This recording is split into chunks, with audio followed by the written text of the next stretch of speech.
What's going on, main characters? It's your boy Talks Too Much with Third Party Studios, and welcome back to the channel. In today's video, we are talking about the drama surrounding Kingdom Come Deliverance II.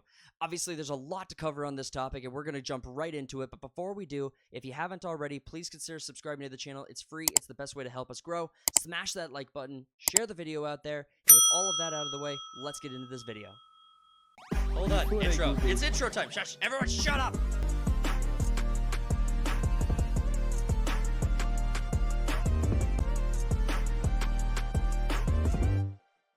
We got another story to get into, one more story to jump into, and this one I think is Cody's favorite story. Is this your favorite story of the day? The king that's coming is gay. Yeah. I think you got the title wrong. Are you dyslexic? Well, yeah, there's this big controversy going around about Henry and Kingdom Come Deliverance can have a gay romance in Kingdom Come 2.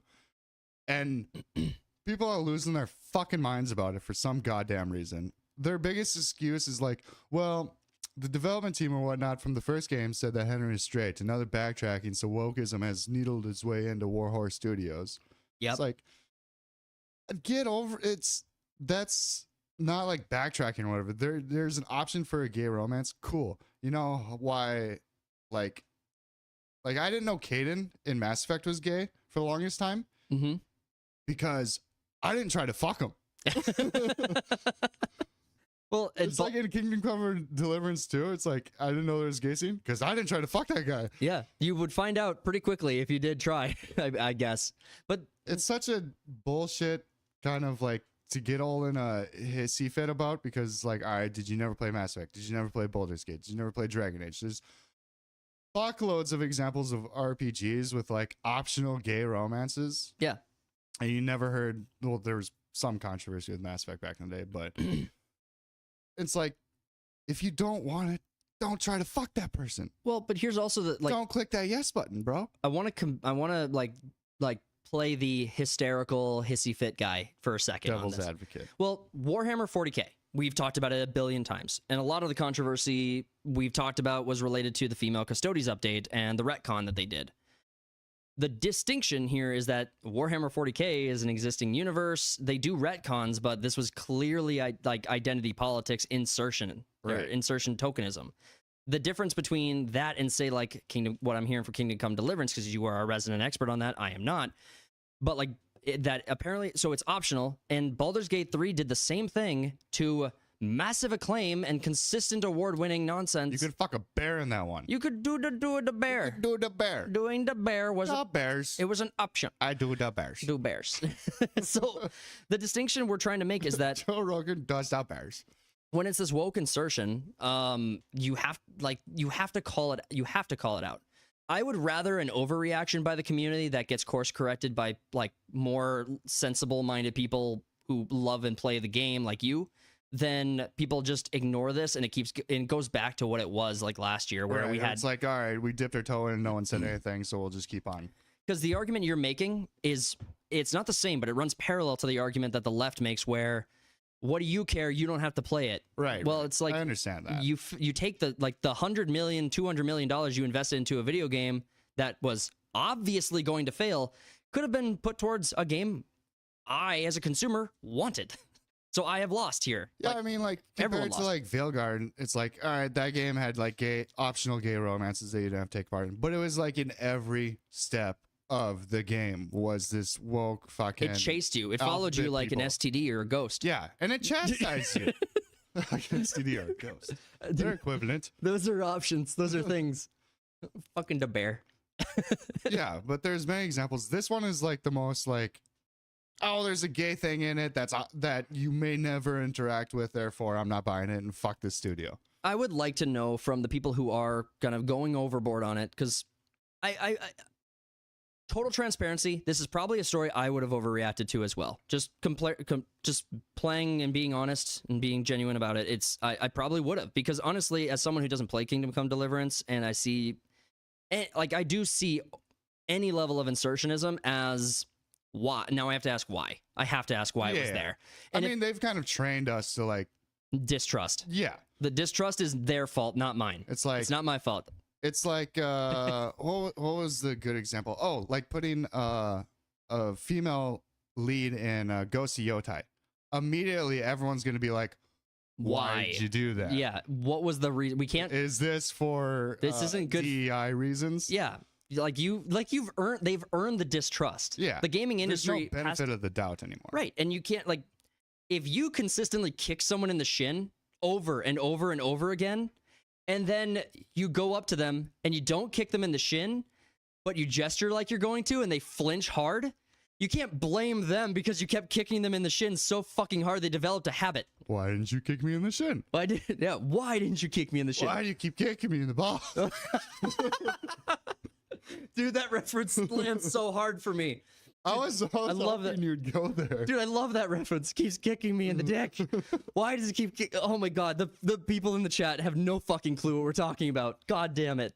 I'm not even gonna explain it. You gotta figure it out. Oh yeah, just Google search why do you keep kicking me in the dick and just watch it.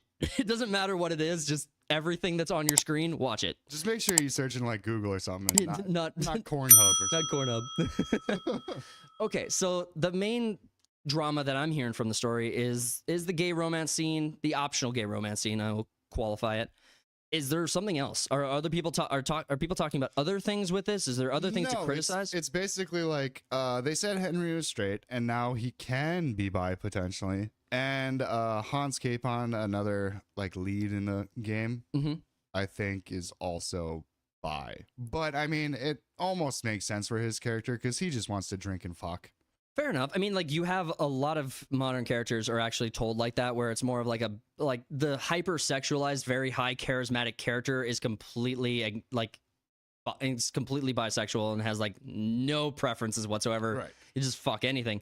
Like, there's a hole, there's a goal. Well, it's a running joke in Dungeons and Dragons where like, I want to fuck that dragon. What do I have? No, don't ask me to explain it. Tell me what I need to roll to fuck that dragon. You slut dragon. I don't need to know the practicalities. Just what's the number? But like to add on to it, there is like so KCD is basically like a hyper realistic simulator of like 1400 Bohemia. Right. And so people are like, well, if you're gonna be gay in it, do you get chastised like they would back in the day too? Well, we all go saw to the stockade and get fucking shit thrown at you or something. We all saw Braveheart. We all saw Braveheart. We know that the prince's Get gay. a couple horses and some rope. The prince's gay lover gets thrown out a window. Oh yeah, that's right. That's all I forgot about. We've all seen Braveheart. We all know what happens in that century. Although I might have the centuries wrong, but I mean, I'm not a historian. I'm a philosophizer. 13th century. 13th century. But yeah, I think it's way overblown. And like, unlike Dragon Age, in this one, you have an option to not interact with it whatsoever. Like, say no one reported on it, you might not even get like notice it or whatever. Mm-hmm. Can I ask about so there's been a lot of reports about the unskippable divisive content. Is this old news, and what, because the game only released last week, right? This week Monday. So on the 4th. Very recently. This article that we are looking at comes from a little bit earlier in January. I mean, the drama comes from now, but it has been talked about for a while before Kingdom Come came out. But the big talk about it was back in middle of January. Kingdom Come Deliverance 2 banned in Saudi Arabia due to unskippable LGBTQ scene, it's claimed. So like, I don't know this to be true. I don't know what's unskippable gay content in this. Is there any? I mean, like, you've played through it. Like, I haven't played through it. I'm only like fucking 6 hours in, and it's a 60-hour game. We're gonna have to. Well, holy shit, dude! I wouldn't call you an expert on it, you dumbass. I've played through the first and played a lot of it. It's the same game. I know. I'm just fucking with you, but not in a gay way. But I did not get the hard pause. Did not get the month of playtime in playtime before the game came out. But okay, so we'll have to. I mean, you'll have to update us next week if there was any unskippable. I'll let you know if I fuck a guy in Kingdom Come Deliverance next week. Dude, I know you. You won't last 30 sequence. You'll finish so fast with that game. Fast. Like, if that scene comes up, you'll be done so quickly. With the game. It was a spooky ghost. But the fact that the game's banned, someone knows something that we don't know. I mean, Saudi Arabia bans a bunch of shit. They do. They ban a lot of stuff. Yeah. Although they are apparently apparently they love sports, like combat sports and like live sports. And apparently that's a big deal. Dana White was talking about it last week. Hugely. bigly. But we also got to talk about like the negative reviews and the gameplays on Steam, because we have Steam's own most played chart saying that Kingdom Come Deliverance 2 is only number 6 at the time of this stream, which this updated. It was Rust an hour ago. Yeah, Rust was number 6. So these like yeah, it was flip-flop, but it was number 5 1 hour ago at the time of this streaming. it was in the top 5. But it was in the top 5. And has been in the top 5. So obviously behind CS2. CS2, shout out. We do it. We play CS2. You guys, I don't think you'll ever see me stream Shout because out to my neighbors. yeah, all my neighbors, neighbors in Paris, neighbors. Sorry, all my neighbors. Dota 2. We got PUBG Rivals. Obviously. I love that Rivals is hanging in the top 5. That makes me so happy. It's a great game, and I like that they're so like dedicated to bringing better content. Rust should have been number 6. Kingdom Come Deliverance should be number 5. That was the order an hour ago. But anyway, yeah. It's very popular. Everyone seems to love it, so I don't know where this story is coming from. But Well, here's so Kingdom Come 2 Deliverance director Daniel Vevra attacks critical review as Steam reportedly hides negative reactions to the game. So there's questions about whether or not there are these hidden negative reviews. Now, that's not going to affect the player numbers, but it will affect the the experience. mostly positive or whatever rating. Yeah. The player's experience number will change, but if it's being played in the top 5, that's good enough. You don't need the reviews to be there if there's that many people playing it consistently. So honestly, the negative reviews being pulled, that sucks. I hate that. We criticized that when Amazon did it for Rings of Power. We criticize it when everyone does it. When Acolyte did it, when all these other projects keep doing it. This is bullshit. The studio should not be pushing to suppress negative reviews. We should have a more honest take inside of Steam, but we get what we get. As far as the most played, though, everyone I know or have watched has loved the game, so yeah, I'm not seeing much negativity about it, except for the fucking controversy. Right. But just the reactions to it. So we could basically wrap that up with that. I mean, go try the game for yourself is, I guess, the position we have here at the studio. Go try it out for yourself. Let us know what your thoughts are on it. That's what I think would be best. Honestly, if you're looking online, you should be skeptical of all these different platforms and basically everyone out there. Just trust but verify. Like, yeah. I mean, I'm reading some of the negative comments on Steam right now, and it's really like you didn't know what you were getting into kind of reviews. Where it's like you didn't play the first one, or it's like, yeah, this is a punishing ass game, dude. It's not a fucking just hop in and do whatever. Dark Souls. It's not Skyrim.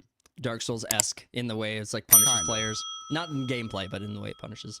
I tell myself that everything will end up alright. Just push yourself, test yourself, figure out what you like, and find your limits. Don't be rigid, always work towards a prime. Surround yourself with open minds, people can change your life. A few friends with intent can help you feel alive. Find a passion, take some action, and with a little time, just be patient, make a statement, try to enjoy your life.